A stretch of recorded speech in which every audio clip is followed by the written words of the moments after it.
Hello and welcome to the Rask Network. What you're about to hear and see is limited to general financial information only. Please be sure to speak to your financial planner or refer to our financial services guide available at rask.com.au/FSG before acting on the information. Amy Lenardi, welcome to this episode of the podcast. Hello, Owen. Always a pleasure to see you. We were just chatting off air that I met with someone recently who used you as a buyer's agent in your team, and they were absolutely positively thrilled with the service. So that was a real delight, and I just thought I had to mention that to you. So kudos to you. Always good to get those, extra independent affirmations that I'm doing the right thing. Yeah, it is. We love the feedback, right? People maybe don't think that they should give feedback to people when they use their services as a business or something, or even listen to this podcast, but we love the feedback. So I was so stoked. We're very lucky with what we do. We are, and the podcast especially, because I'm sitting here in my office right now talking to you over the computer, and you just forget how many people are listening. Yeah. And when we do get the reviews and the feedback in person, we love it and we really appreciate it. Yeah, it is great. So respect, kudos to you. Like I said, great job. So today we're talking about 5 emotional traps to avoid when buying a property. And no doubt, Amy, there are a lot more than 5 when it comes to buying a property, because particularly with a first homeowner, I tend to think this is one of the most emotional things that people do. Yeah. And it's probably the most emotional thing people do with money. So there are a lot of things that we're going to talk about today. And we're going to try and narrow it down to these 5. And hopefully people can discover something that helps them self-assess and also check themselves along the way. Yeah. And this episode will be suitable for anyone who's either currently in the market, or maybe you're, many years away from buying. And whether you're a home buyer or a downsizer or an upsizer or a first home buyer, an investor, it's just important to understand how much psychology goes into buying a property, because it's just one of those things where you can't just go to the property store and say, I'll have that one, and that one's exactly suitable for me and I can afford it, and I'll take that today. Unlike a lot of other things in our life, buying a car or buying a new TV, etc. And I think that emotions are very allowable, and in fact, I encourage emotions when buying a home. And if you're not emotional in any kind of way, then I would say, well, why not? Yeah. Maybe allow that to come in a little bit, because it needs to play into it. And, I'm sure there's a proportion of people out there who don't care as much about their accommodation. They just say it's a roof over my head. But for a lot of people, that's their sanctuary. That's the place, they're raising their family, they're coming home to, they want to feel safe and secure in. And therefore that, it's a big part of their lives. And therefore emotions absolutely do play into it. I like that you said that, like, it's allowable. There was the late, great Daniel Kahneman, who wrote the book Thinking Fast and Slow, for folks that know it. He talked about behavioral biases in his entire career, basically. And he was the pioneer of something called loss aversion bias, which is our tendency to avoid things that might result in loss. And he basically said in interviews across decades, he basically said it's impossible to avoid these biases of our behavior. The best we can probably do is just acknowledge that they exist and just try to be aware of them. So I'm glad you said that. But when it does come to property, I think it is a huge tendency for people to get emotional. So I guess, is there a limit to how much is allowable? Like, how do you think about this? Let's start stepping through these 5 things. Yeah. So the first one is the one that I think that people think about the most when they think about emotions and property, and that is getting too emotionally invested. Yeah. And then through being too emotionally invested in, say, a particular property, for example, that you've inspected and you want to pursue, that you get carried away, or you let your emotions cloud your decision making, or you pay too much for the property. And that is, I think that's one of I see a lot of buyers agents having in their sales pitch, we won't let you overpay for properties, etc. And I first of all, I think the word overpaying is poorly used sometimes, because sometimes people will pay what a property is worth for them, and what I would pay for something might be very different to what you would pay, Owen, depending on how long you've been looking, how suitable it is. There's so many different factors there. So the short of it is to say that you do need to have some emotion when you're buying a home, because, again, you're going to live in it and hopefully for a very long time. So the first thing you have to do before you even start going out and looking at properties is to really spend so much time on your research and putting your brief together to have that, baseline to keep coming back to and saying, okay, well, does this property tick all of my boxes? I've got a really great case study from a couple of years ago where these clients had said to me, we have a non-negotiable of, having single level property, and we have to have the kitchen so it looks into the yard so we can see the kids playing, spend a lot of time cooking, etc. And we discounted quite a few properties on the basis they didn't suit. And then they came across this property which backed onto, the Merry Creek here, out in Ivanhoe. It was 3 levels. The kitchen was nowhere near the yard. And because the yard backed onto the creek, there was a risk of snakes. Yeah. She just fell in love with it. And I had to bring her back to that original brief and said, this is so different to what you originally wanted. But she just had this emotional connection to it, the way it was presented and styled. And anyway, by having that brief to always come back to, that's one way to avoid emotions detracting you too much from that. Actually, let's just quickly, I actually love that idea of that non-negotiable. I actually really like that. Thinking as someone who might start a family and do these types of things, I've actually I've never come across that as a non-negotiable. So I think that's actually really cool. I really like that.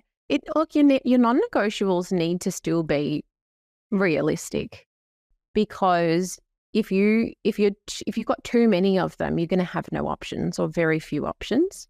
But if that's something that's really important to you and that you value and that you can clearly see that is achievable, absolutely have it in. Yeah. But you might have to make compromises in other spaces. For sure. Yeah. For sure. And I think one of those, another thing that comes up all the time when telling people to avoid being too emotional about a property, and I always hear this saying to say, don't let the agent see how much you like the property. Don't let the agent see how desperate you are to get that property. Downplay your interest. Yeah. And, to a certain extent, that's correct. But at the end of the day, you could love that property more than anything else and be desperate to get it, but you've only got a certain budget. And the agents know that buyers just can't pay anything just because they love a property. Yeah. So, if you need to see a property 3 times or you've accidentally told the agent you really like the property, don't stress about that. Don't worry about that. Because again, at the end of the day, you'll only have a certain amount to pay for it. And yes, you might need to be a bit more savvy with your negotiations later, but don't downplay your interest too much, because that can have actually a negative impact if the agent doesn't think you're interested at all. You've downplayed it to the point where they don't even call you if they get an offer, or you're being really negative and critical about that and they're passing that along to the vendor. And if the vendor gets to the point where they don't want to deal with you because they think that you hate their house, that has happened before. I have seen that happen before. Obviously not with me. I don't let that happen. But you've got to be really careful. Yeah. Careful here. Better to look too invested than not invested enough in a property. But obviously the fear of people is that they let on too much and they're kind of taken advantage of, so to speak, by the agent, and who can kind of manipulate them into doing something. I'm curious then, so you would basically say, yeah, be emotional, but just know that you've got this fixed line of like a budget and this is the ceiling? Well, and at the end of the day, I've had plenty of negotiations where I've said to the real estate agent, look, my clients really love the property, but this is all they can pay, or this is all they're prepared to pay, or this is all they can pay because they have to do certain works, etc. And sometimes that's a more helpful negotiation strategy than arguing with an agent about value. Yeah. So, yeah, you just need to, I guess, if you're going down that route where you have expressed like a lot of interest and showing that you're really keen, use that to your advantage and say, I do really want this property and I wish I could go more. I wish I could go higher. You might still have an extra 50 grand to play within your budget, but that's your tactic with the negotiations. Yeah. So you can come back from that. Yeah. Yeah. I like it. How about that if someone is an investor as opposed to like a home buyer? Home buyers obviously thinking about it not just for financial reasons, but also for lifestyle reasons. But an investor, I was chatting to a guy the other day actually, and he just bought a property and he seemed so completely non-emotional about it. It was clear that it was just a transaction to him. So does emotion come in there?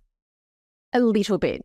And I never say don't be completely emotionless about an investment property, because ideally it's still, when you come across a property that you think is going to be a great investment for you, you should be like, yeah, this is really good. I can see myself holding this for a really long time. It'd be a great addition to my portfolio. I can see why there's going to be capital growth and why investors will like it. I like it. It needs to come into play a little bit. You want to have a little bit of disappointment if you miss out on it, but certainly nowhere near as much as buying a home. And all of this comes into play when you are trying to figure out what your competitive buffer is for pursuing a property. So when I'm helping clients figure out how much to spend on a property, first of all, I'm doing a comparable sales analysis. Using tangible evidence of sold recent properties to say, okay, well, this is how much it should be worth at the moment, overlaying, current market conditions, market growth, scarcity, all of those things to say, okay, well, this is the benchmark for value. And then on top of that, ideally you have some kind of competitive buffer which factors in competition. Because if you're just going for properties as to exactly what they're, you think they're worth on market value, you're just relying on a little bit of hope that there's no one else that would pay a little bit more, etc. So having that competitive buffer is necessary, and you don't have to use it, but it's there if you need to. For example, going to auction and you say, well, I might spend $1 million on this property. I would spend it if I really had to. But the goal is to get it for less because I think it's worth maybe $950-ish, but I would spend $1 million if I had to. And the emotions come into play here because the more you like a property, the more you love a property, the more boxes it ticks, the longer you've been searching for, the more scarce this property is. All of these factors play into that buffer and then determine if you are just going to stretch a little bit for it or, like as a very rough ballpark, you might say, okay, I'm willing to go up to 5% above market value for this if I have to. Whereas as an investor, you might only go a couple of percent. I've had clients who would say, I'm more than happy to, if I absolutely had to under competition, go up to 10% more. This client recently, they've been looking in this one particular street for 2 years, 3 years actually. Wow. So they had their competitive buffer. We didn't have to use it, but it was there if we needed to. So that's where emotion comes in to help figure out that buffer. Because otherwise, if you're going for properties all the time that you love, but you're not taking a buffer along in the negotiations or whatever, you might miss out. You might get lucky, but you're not putting yourself in a position where you're where you've got the best chance of securing that home. It's interesting that they would be looking for 3 years as well for a particular street, but that good quality assets don't change hands as often as the bad quality assets, right? So well, this street overlooked the river as well. So beautiful. And they weren't in a rush. That was their choice. But most people have a broader location parameter than just one street. I feel like I don't think it's in our list for today, but I feel like one of the things where people kind of set themselves up or position themselves to get more emotional is when they do add those artificial constraints of like, I need to buy a house in the next 3 months because there's really no reason. Or you're having a baby, or you need to get into a school zone, or you're changing jobs and you want to maximize your current borrowing capacity. There is actually a lot of reasons why people have time urgency sometimes. Yeah. That's reasons. Yeah. And that's, I guess it's an emotional, but more of like a stress emotion, not a desire emotion. Yeah. It's different. Not at all. Yeah. The next one is the need for social proof. And we see this a lot, like the Great Australian Dream, white picket fence, golden retriever, so on and so forth, so to speak. This can run rampant with particularly first home buyers, but even people I see with upgraders.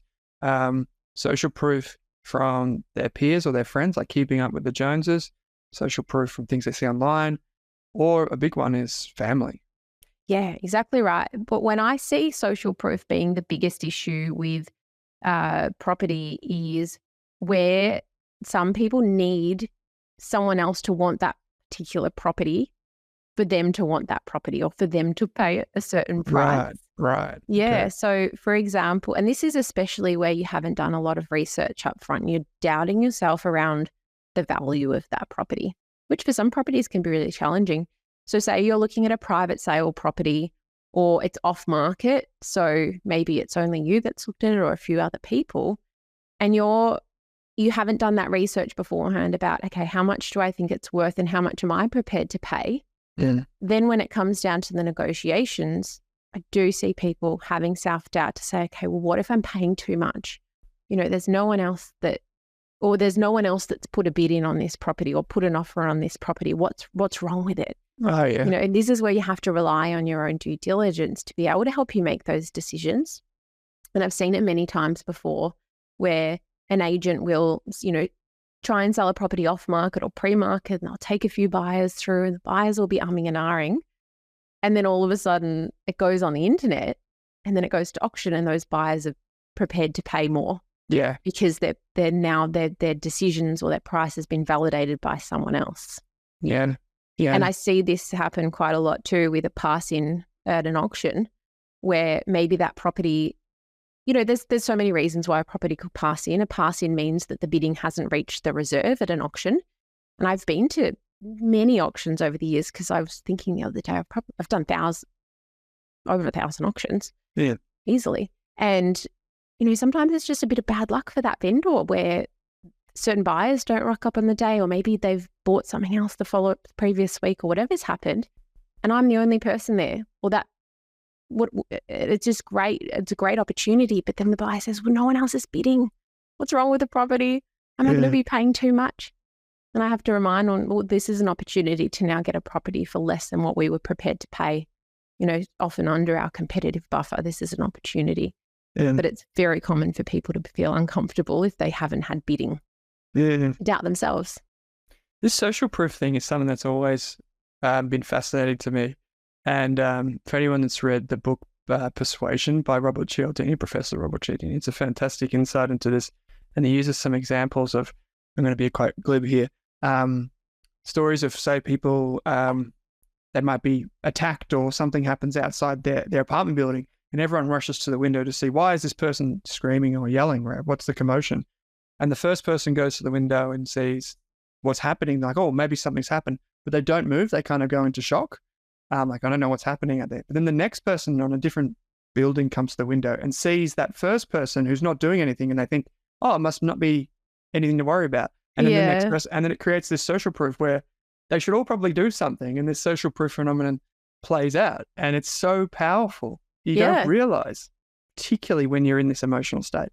Oh, absolutely. I can see that happening in so many different situations. And with property, it's just a case of, again, with anything, right? The more research you do at the start, the less self-doubt, hopefully, you will have later on. And if you feel like you can't make decisions by yourself without someone else helping, like that's where I often come in and help clients to say, well, no, I think you're doing the right thing. I think this is the right value for all of these reasons. We do so much homework together to help them come to that decision, whether that's, the price or whether we go for that property. And that's all sometimes people need. I've worked with plenty of clients who know they can, I know they can do it themselves. They just need that extra, voice of reason. And so, if you're in a situation where you don't have competition, think of it as a good thing. Yeah, absolutely. Yeah. I'm just like, I think it's just having that conviction in yourself while not also being too overconfident per the first point. That's right. And getting help, expert help is a huge way to do that. Number 3 is allowing real estate agents / negotiations to impact your decision-making. This is interesting because I see a very effective, as someone who likes to get on the tools and, be quite handy around the house, Amy, I find that this strategy, which I'm about to say, works really well for me. So I'm giving away my weak spot to all of the agents that are listening, but I find a really effective strategy that seems to get me over the line and get me emotionally excited about something is when they're saying things like, oh, you could knock down this wall and, open plan living, and then you could put some downlights here and do that. Look how great that is. You could put a window there. And I'm just thinking, yeah, he or she, yeah, completely right. And I'm just like wound up in this thing. I'm like, yeah, I could do that. And then they're selling you a vision. They're not selling the current house. They're selling all the work you've got to do and you don't realize. So how do agents impact our decision making? So something that I see now and again is where a buyer will have a really negative interaction with a real estate agent or agency, and it'll just totally cloud their judgment moving forward with that property transaction, or seeing other properties that agent has sold. Perhaps they've been, in their words, burnt by an agent in a negotiation. It didn't play out the way that they wanted it to. Although sometimes when I ask them further questions, I say to them, it's not actually the agent's fault. You just didn't ask the right questions. But this is really, it's really common where we have this saying, like, don't let a bad agent or a bad vendor get in the way of you buying a property if you really want it, because some agents can just be really poor with communication. They can be really rude. They can, be outright lying to you, and you catch them up in a lie and then you don't trust them. And vendors too can be really challenging to deal with via the agent. So, you kind of have to sometimes take a bit of a deep breath and just be the bigger person in these situations, because a couple of times I have seen people get just that bit too emotional and say, I'm not going to bother anymore. This has just become too hard. And so don't let, again, a bad agent come between you and a good property. Yes. And this is also the case of if a negotiation is not playing out the way that you want it to. So there's so many myths around negotiating to say, well, a common one I find is that, a buyer will say, well, I've come up 20 grand. The vendor should come down 20 grand off their price.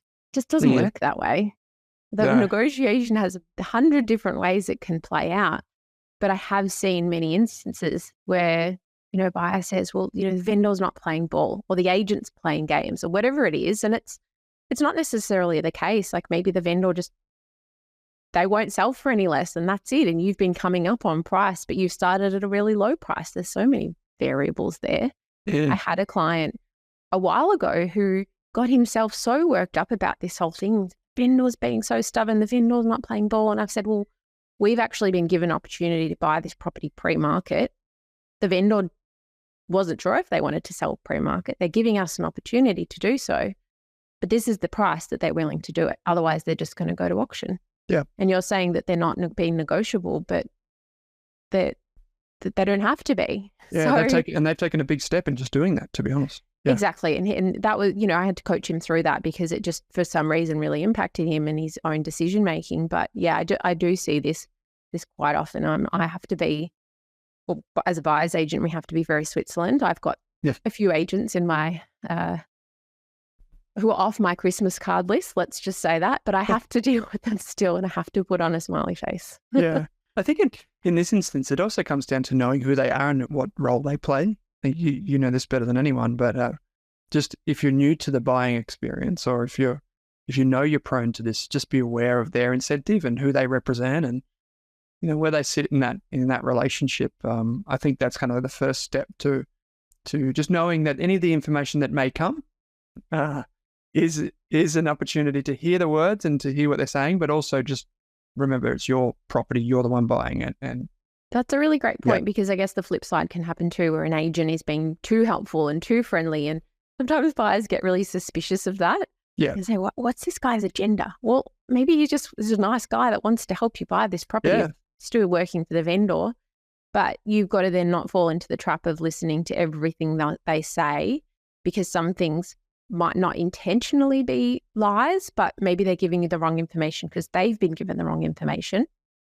So if you're overly trusting because they have been super helpful, that can be a problem too. Yeah, absolutely. I know some great real estate agents in my area, just lovely people. And like you said, sometimes it just is what it is, and they may not have all the pieces of the puzzle too. So another thing that we see a lot in people that buy properties is the tendency to wait until there's that kind of laundry list of items and every single one of them are ticked.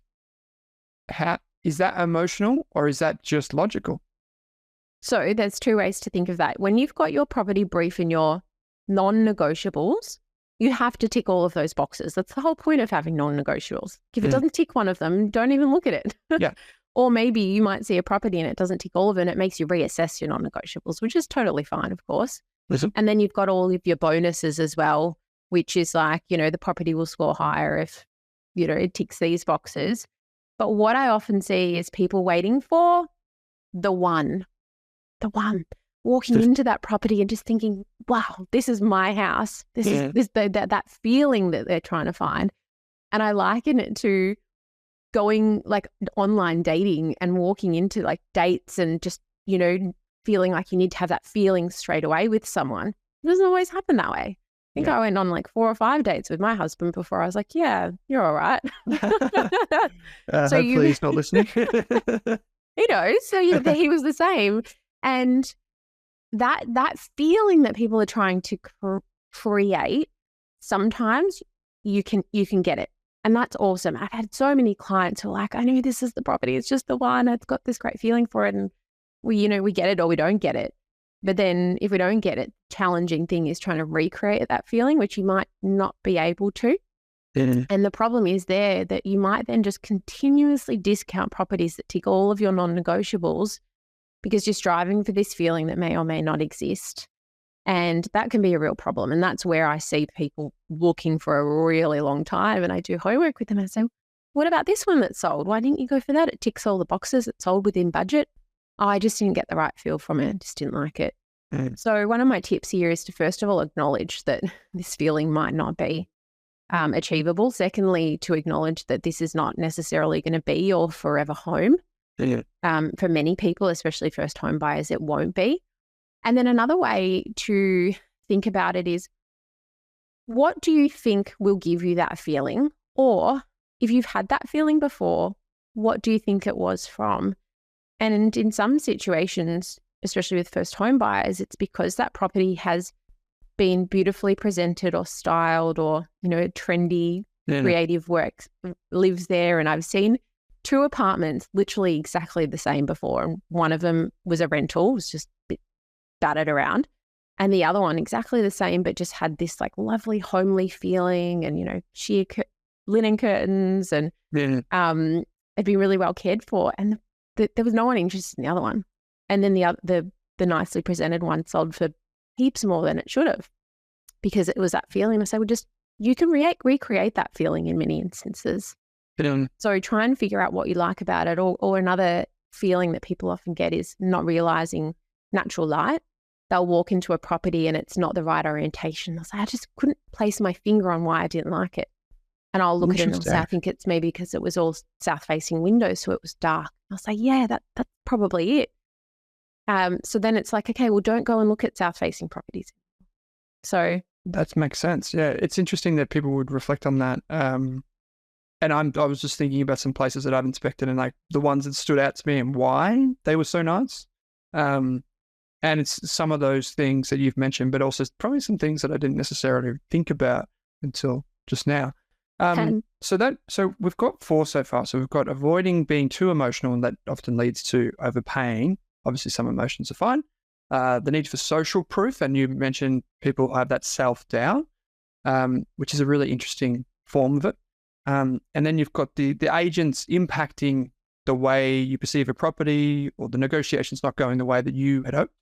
Number 4 was waiting for the one. Mentioned the dating analogy, which is quite interesting, or the feeling that someone gets from walking to properties. Like kind of when I walk into Costco, I get that feeling, and I just know I'm going to spend a lot of money. But that brings us to lucky number 5. What's 5th on the list? So the 5th one is really just having this constant underlying feeling of self-doubt or not having confidence in your own decision-making, which the longer you are looking for a property, the worse this feeling is going to become, because you're like, what am I not doing right? Or I just don't feel comfortable making a decision. So that self-doubt is a super emotional, thing that impacts you. And if you have a partner this can be further compounded because you both might be playing into each other's insecurities here and you both can't make decisions. Or if you're totally on the wrong page to begin with, you've got to sort that out, because you might then fall in love with the property. Your partner says, nah,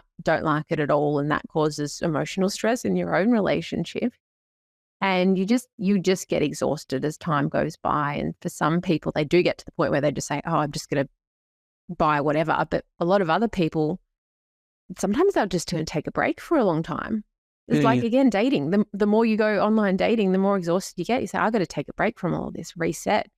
So for our clients, on average, we take around 6 to 8 weeks to buy a property. But for most people, that's not realistic. But if it's taking you, if you've been looking for longer than 6 months, and I say actively looking, like properly looking out there every weekend and making offers, etc., or seriously considering properties, longer than 6 months is where you start to think, I've got to reassess here, or I've got to get a bit of professional help. But the main, apart from personality traits, because some people can just be naturally anxious, of course, and have insecurity, etc., the main way to fix all of this and to be prepared for it is, I'm going to say it again, doing that research beforehand, knowing what you can afford, knowing what's selling in those areas, your alternative options, and having a clear and defined property brief, being on the same page as your partner, doing all of that before you officially start searching for a property.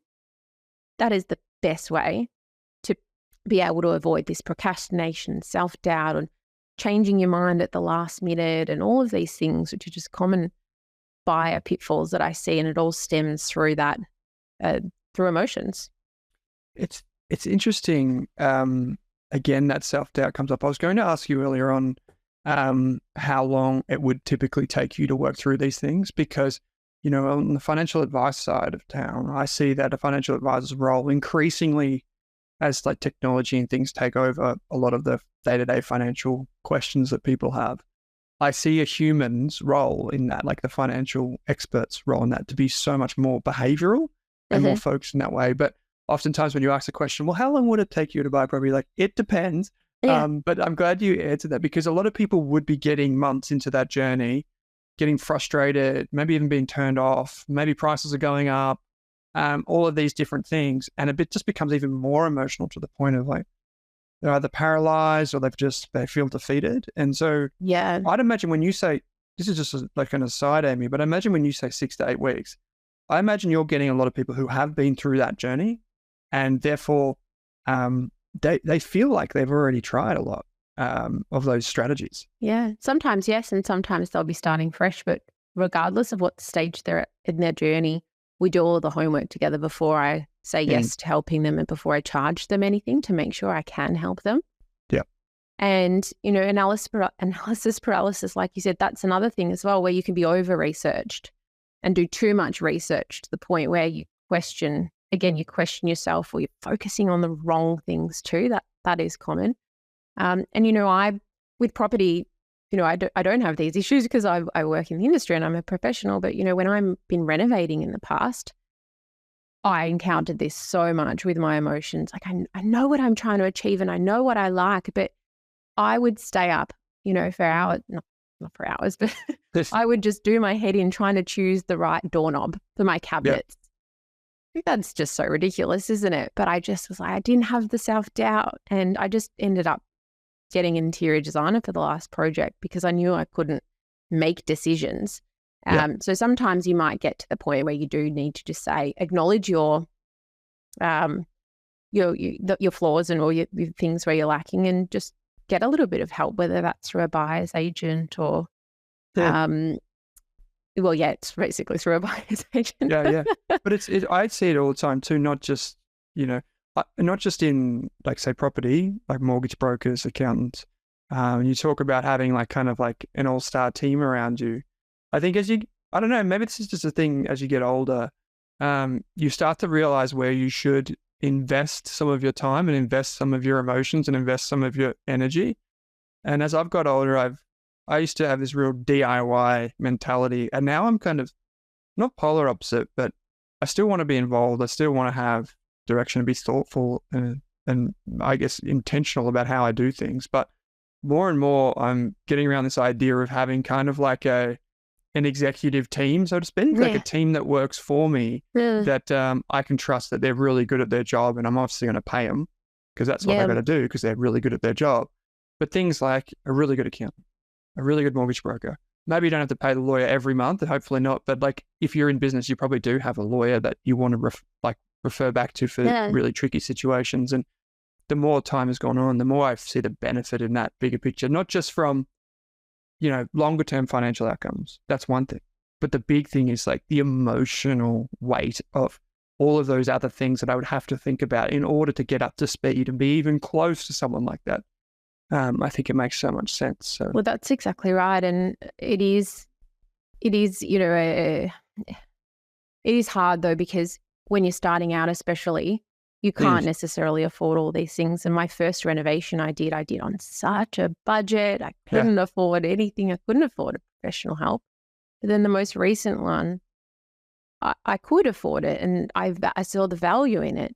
Yeah. But with buying a property, because at whatever price point you're at, even if you're a first home buyer and it's your first property and you're spending a lot in comparison to the median of that city, it's almost more important to have that help to avoid making the wrong choice. But, totally aware that a buyer's agent is not within the budget or a capacity of a lot of people. But certainly having a good, amazing team, including a mortgage broker, doesn't cost you any extra to have the best mortgage broker.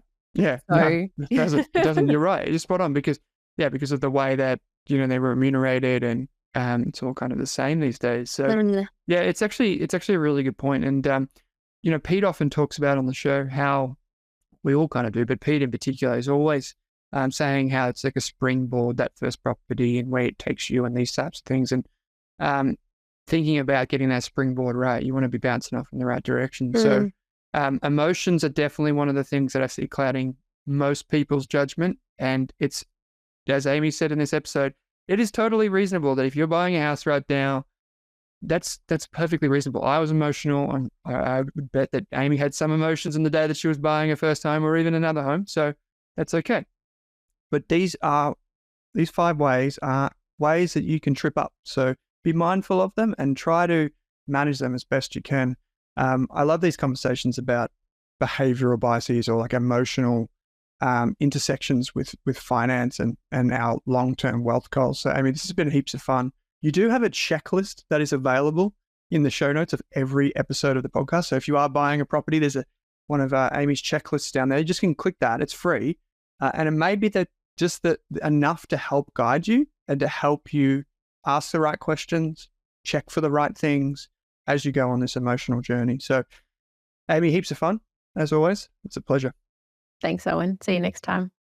Thanks for watching this video on the Rask Network. While you're here, don't forget to like and subscribe so you can get videos each and every day on business, finance, investing, and so much more.